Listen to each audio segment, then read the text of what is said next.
Hello mga kasatsat, mga kakosa, ka-friendship, Marisal's back.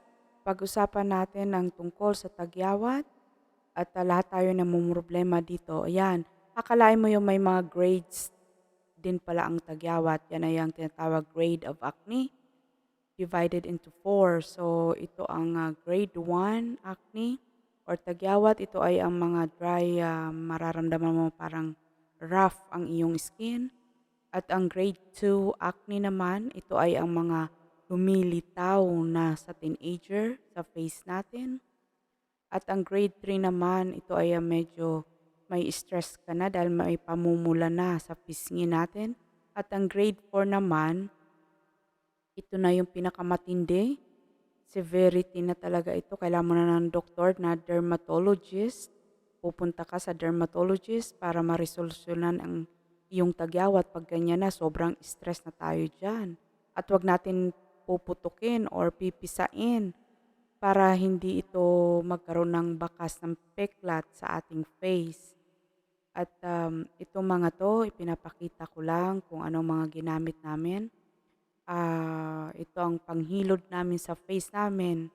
Ah, Palad para maramdaman mo yung dead skin na iyong mahihilod sa iyong face.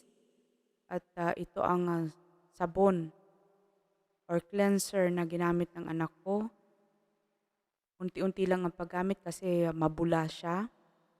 Tapos kung kaya mong ilagay ito sa mga dry skin, usually nilalagay ko lang ito sa lips at sa dry hands, dry feet, at sa diaper rash. Ito kasi nilalagay ko rin ng baby pa ang mga anak ko. Disclaimer lang po. This is based on our experience uh, sa, sa family ko at to myself. Disclaimer. Hindi pa ako nag-endorso pero yan po ang ipinapakita ko para naman malaman nyo kung anong mga ginamit namin no, na effective at mura. Kaya nasa sa inyo yun kung may preparasyon kayo na lotion para sa sarili nyo, pwede nyong ipagpatuloy yan. Tapos, basta ko itong pinapakita ko ay mga ginamit namin. Ayan mga yan. Yan mga yan. Yan. At itong isa, itong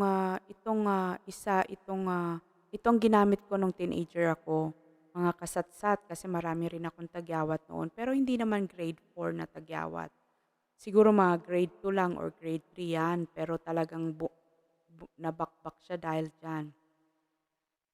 At ito naman, yan ang ginagamit ko pag dry lips ako at dry face. Sa gabi ko ginagamit yan. Unti lang, hindi masyadong marami kasi malagkit siya. So, lahat ng sobra masama. Pero konti lang, konting-konti lang kasi very na ano naman siya pag nilagay mo sa face, malagkit siya pero maghilamos ka talaga kinaumagahan. Yun lang yun. Tapos, ito yung ginamit ng anak ko. Itong cream na to, bigay ito ng dermatologist sa anak ko. May pagkahapdi din siya. Ito rin ang effect niyan, mahapdi rin siya pero hindi naman epektibo kaya hindi ko na tinuloy.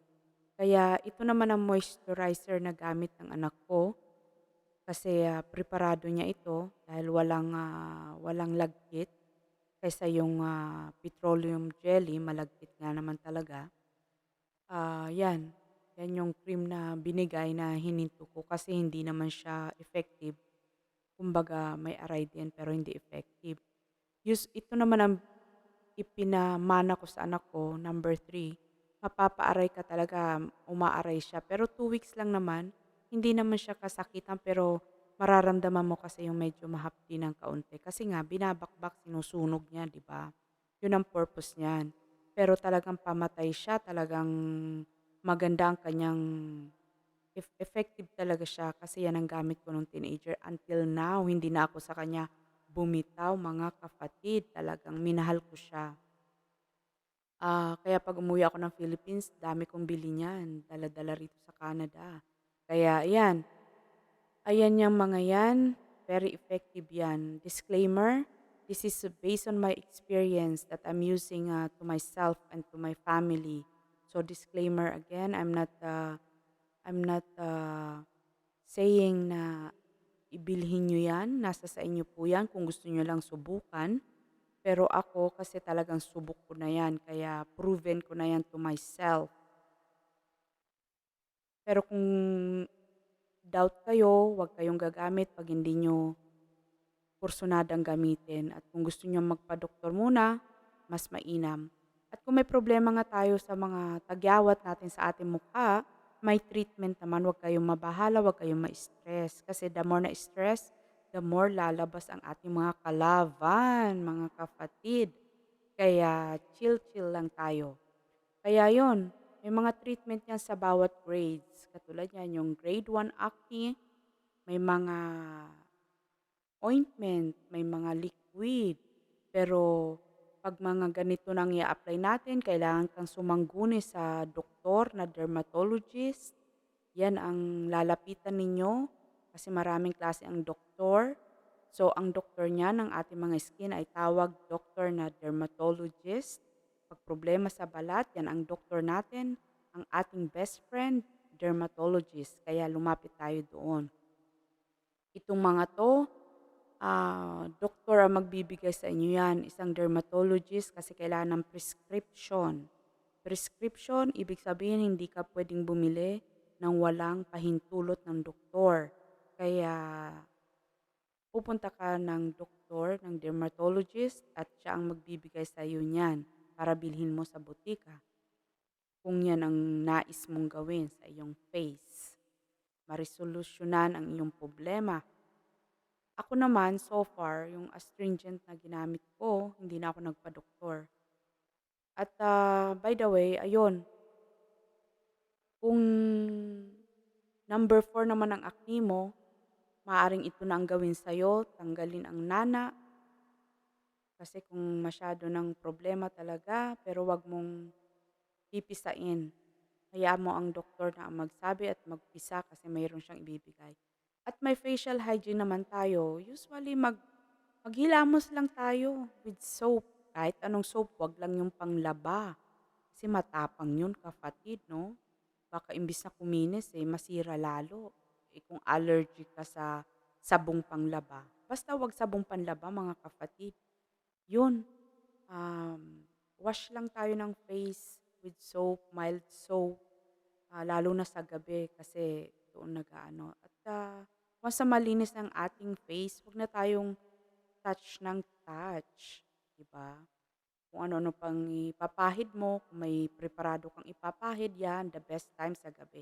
At ito nga pala yung face ng anak ko, although may bakas pa ng tagyawat, pero mas magandang resolusyon niya na mas ito ang ginamit niya, mas happy siya, mas nakitaan ko yung improvement na talaga naman. At ito ang gamit niyang moisturizer dahil nakaka-LL nga naman tayo ngayon sa mga panahon na to. Kaya bumili ako niyan pero pag wala tayong pambili, wag natin pilitin at hindi naman the end of the world kapag hindi natin nabili ang mga yan, no? Kung ano lang ang kaya natin sa bulsa, yun lang para hindi tayo ma-stress. At ito naman, ayan ang gamit ko nung ako'y teenager na talagang, naku, masasabi kong I love you. Talagang dahil sa'yo talagang yung acne ko or yung pimples ko natanggal kaya inirecommend ko to sa anak ko. Talagang umaaray siya. 2 weeks lang ang pag-aray niya kasi mahapdi talaga lahat ng, as usual, babakbakin niya lahat ng babakbakin. Kaya yan, ang epekto niyan mahapdi kasi nga ida-dry skin niya para pag hinilod mo, mababakbak ang mga dapat mabakbak, yung mga dark spot, mga ganon. Ganon. Kaya yan, yan ang gamit namin. Disclaimer, this is in my own experience to use that. So, yung mga yan. Disclaimer again, nasa sa inyo yan kung gusto nyo subukan. Kung ayaw nyo naman subukan, it's up to you, it's okay. Pero kung yan ang gamit nyo, yung green na bottle na yan, make sure na hindi kayo magpapaaraw. Dahil pag nagpaaraw kayo, masusunog ang inyong face, ang inyong balat, at lalong magkakaroon kayo ng problema. at malaking problema pag nasunog, di ba? Ayan uli, yan ang aking anak. Medyo okay na, things out pa namin. Patuloy niya pa rin na ginagamit yan.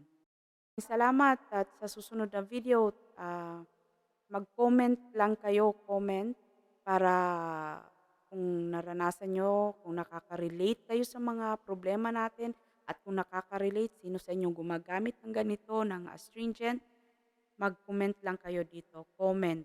Ayun, ingat, bye-bye, thank you for watching, bye!